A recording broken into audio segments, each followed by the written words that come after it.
Hi guys, तो आज आपकी नई वीडियो में स्वागत है। आज हम पाठ 1 सुभाषितानी संस्कृत क्लास 8 में प्रश्न अभ्यास करेंगे। प्रश्न पहला है, श्लोकांशु रिक्त स्थानानि पूरयत। श्लोक में से दिए गए रिक्त स्थान को भरिए। पहला है समुद्र मासाद्य, तो इसका उत्तर होगा भवन्त्यपेह, जो कि इधर भी दे रखा है। भवन्त्यपेह दे रखा है। अगला है रिक्त स्थान वचः मधुर सुक्तरसम सर्जन्ति, इसका उत्तर होगा श्रुत्वा।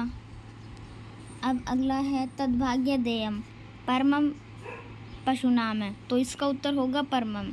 परमम का मतलब होता है सर्वश्रेष्ठ, इसका मतलब होता है सर्वश्रेष्ठ। अगला क्वेश्चन है हमारे सामने, विद्याफलम रिक्त स्थान कृपणस्य सौख्यम, इसका उत्तर होगा व्यसनीन।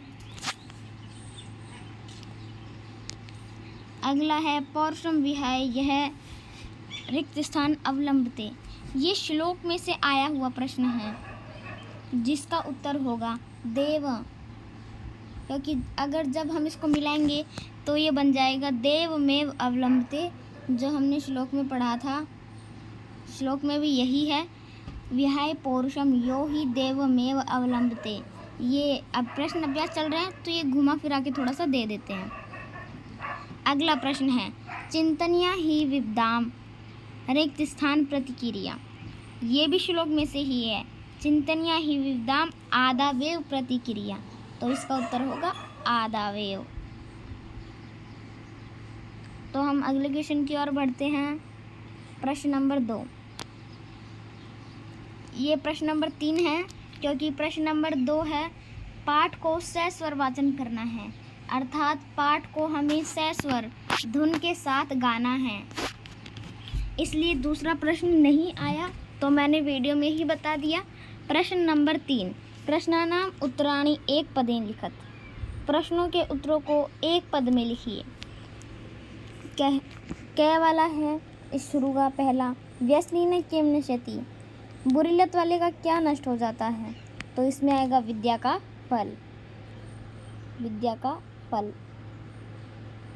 तो अगला है कस्य यस्य नश्यति, किसका यश अर्थात किसकी बुद्धि नष्ट हो जाती है, तो इसका आएगा लुब्धस्य, लोभी का यश नष्ट हो जाता है, अर्थात लोभी की बुद्धि नष्ट हो जाती है।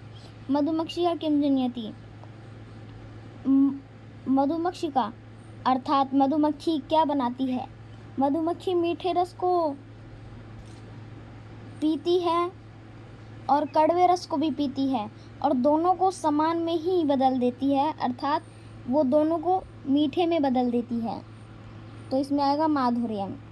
अगला है मधुर सुक्त रसम के सर्जन्ति, मधुर सुक्त रस का कौन सर्जन्ति अर्थात मधुर सुक्त रस का कौन निर्माण करते हैं, अर्थात शुद्ध वचनों का निर्माण कौन करते हैं, ये भी पाठ से ही है, जो श्लोक था उसके अंदर से ही है, तो इसका उत्तर होगा संत, अर्थात संत कड़वे वचनों को सुनते हैं और उनको भी मीठे वचन अर्थात शुद्ध वचनों में बदल देते हैं।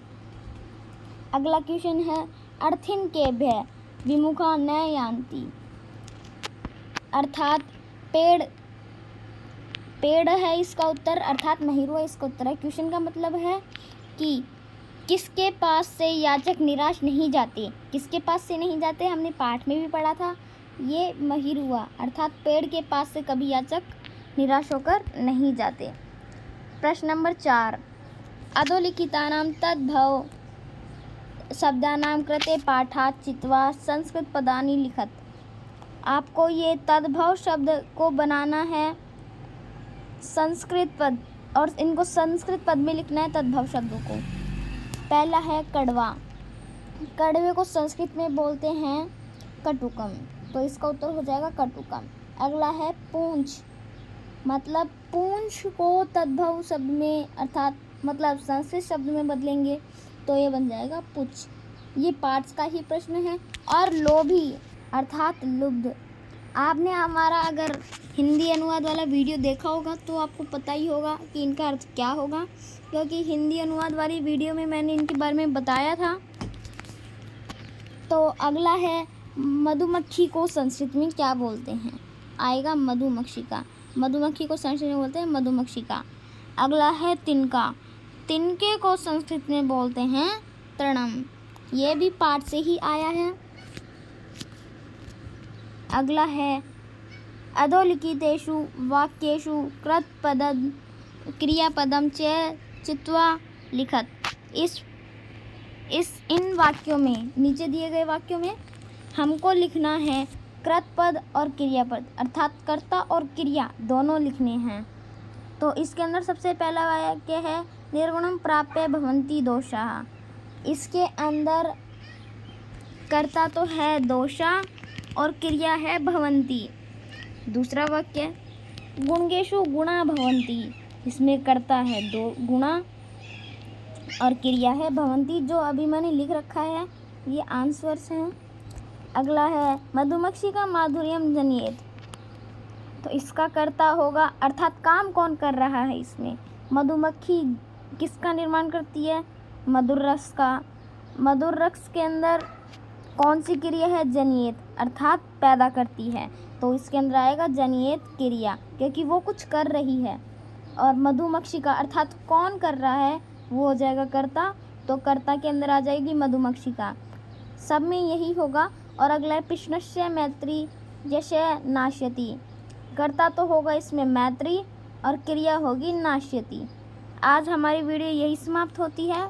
अगली वीडियो हम पाठ 2 अर्थात विलस्य वाणी कदापि में श्रुता पढ़ेंगे, अर्थात उसका हम हिंदी अनुवाद करेंगे, फिर उसके प्रश्नोत्तर करेंगे, फिर उसके बारे में अच्छे से समझेंगे कि इसमें क्या है क्या नहीं है, सब समझेंगे।